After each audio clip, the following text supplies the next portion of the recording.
Hello les amis, j'espère que vous allez bien. On se retrouve aujourd'hui pour une nouvelle vidéo, un nouveau format. Comme je vous l'avais dit, cette année, on va aussi voir des vidéos sur le développement personnel. Alors, j'emploie le mot développement personnel, ça ne plaît pas forcément à tout le monde.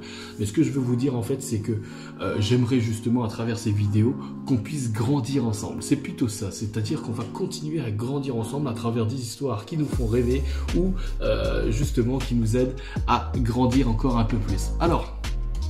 Alors là, j'ai décidé de faire un nouveau format qui est plutôt cool. Donc forcément, on aura toujours les vidéos de danse pour continuer à s'épanouir en dansant.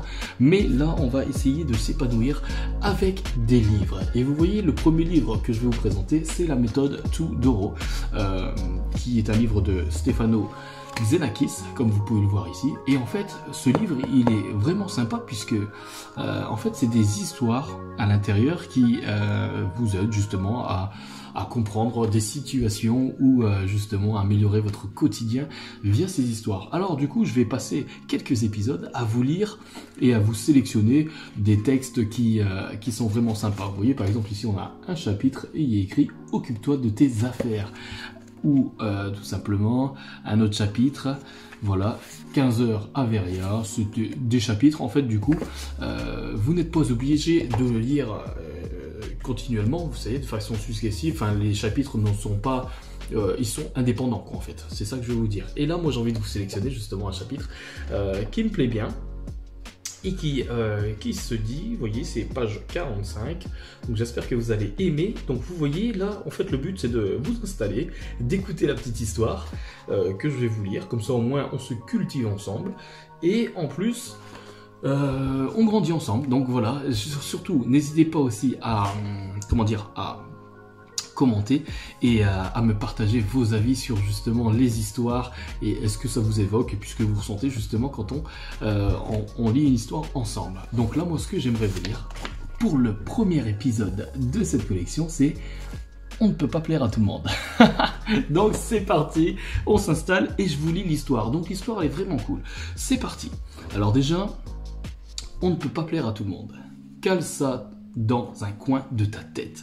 Moi, ça m'a pris du temps. 1er décembre 1998, je suis sur scène pour le lancement de ma nouvelle boîte. Ouais, vous voyez, il a décidé de créer, c'est déjà pas mal. Je suis fou de joie. Au meilleur moment de ma présentation, je sens que quelque chose de bizarre est en train d'arriver et une seconde plus tard, ma voix a disparu. Là, c'est compliqué. Tu sais, c'est comme quand il y a une coupure d'électricité générale, tout fonctionne et plus rien ne va. Le noir, j'ouvre et je ferme la bouche. En vain, seul un peu d'air s'en échappe. Comme ça, tout à coup, l'électricité, dans le pire des cas, elle revient en quelques heures. Moi, mon blackout a duré 6 mois. Ça fait un peu de temps quand même, hein. 6 longs mois sans pouvoir prononcer le moindre mot. Je ne pouvais que murmurer, personne ne m'entendait, je ne m'entendais pas moi-même, j'ai bien failli tourner chèvre. J'ai bien failli tourner chèvre, excusez-moi puisque je lis en même temps, et du coup, mon intonation n'est pas toujours au mieux, mais j'essaie de faire de mon mieux. Aphonie nerveuse. Les examens ont montré que mes cordes vocales étaient en pleine forme. Le problème venait d'ailleurs, comme d'habitude, de l'âme. C'est très profond. Avant, j'étais l'exemple type du bon élève.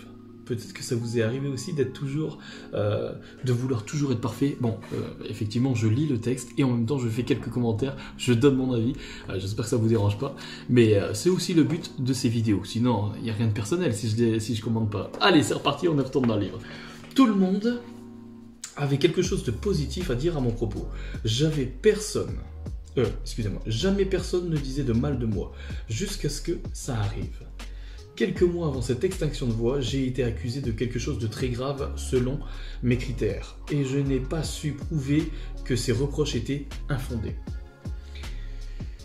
Un jour, j'ai réussi à pester, j'ai juré un bon coup, j'ai laissé exploser ma colère et j'ai cru que c'était une affaire réglée. Mais cette histoire me rongeait.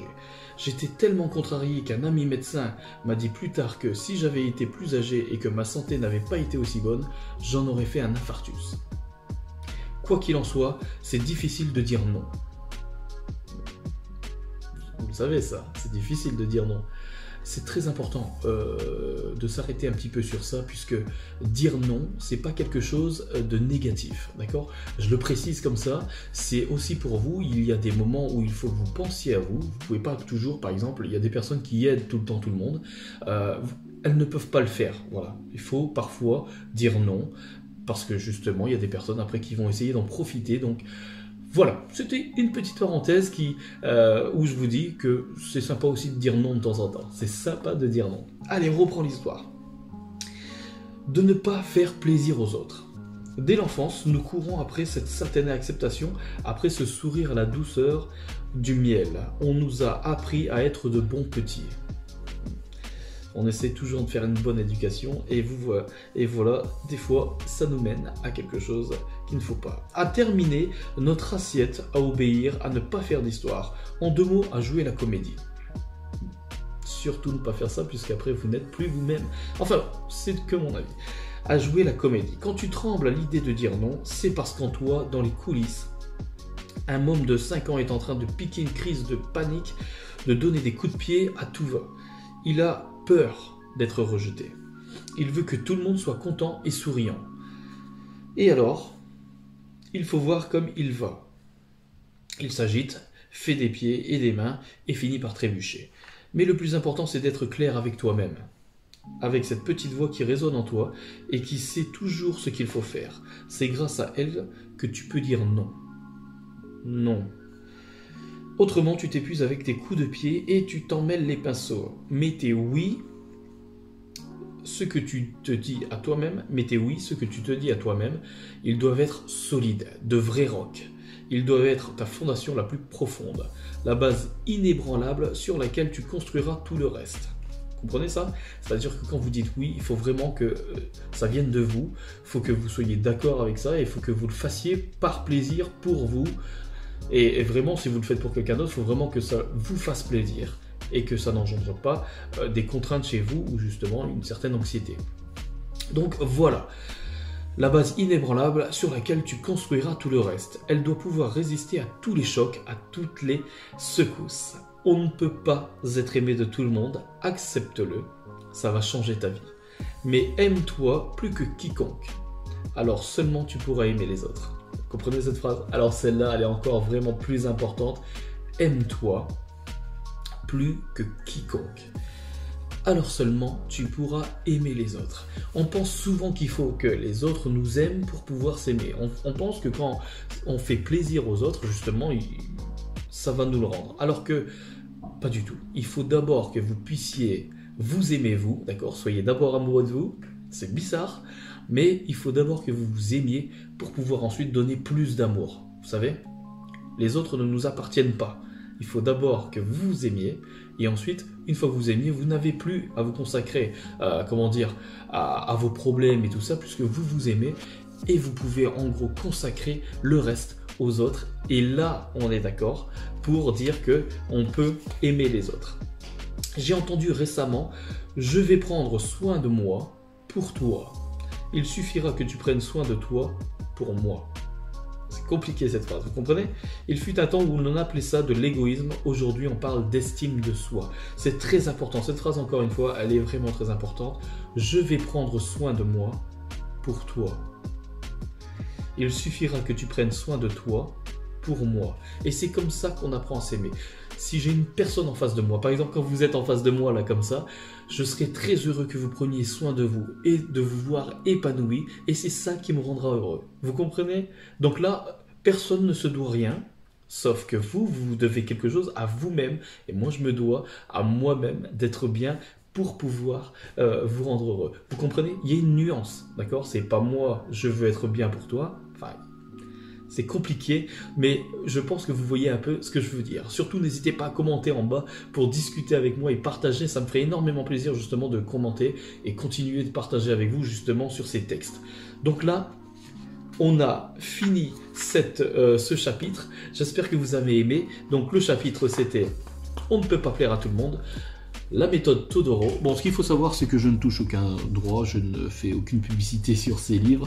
C'est juste que ça me fait kiffer justement de vous partager des histoires et j'espère qu'elles vont changer petit à petit aussi votre quotidien et aussi à voir le monde.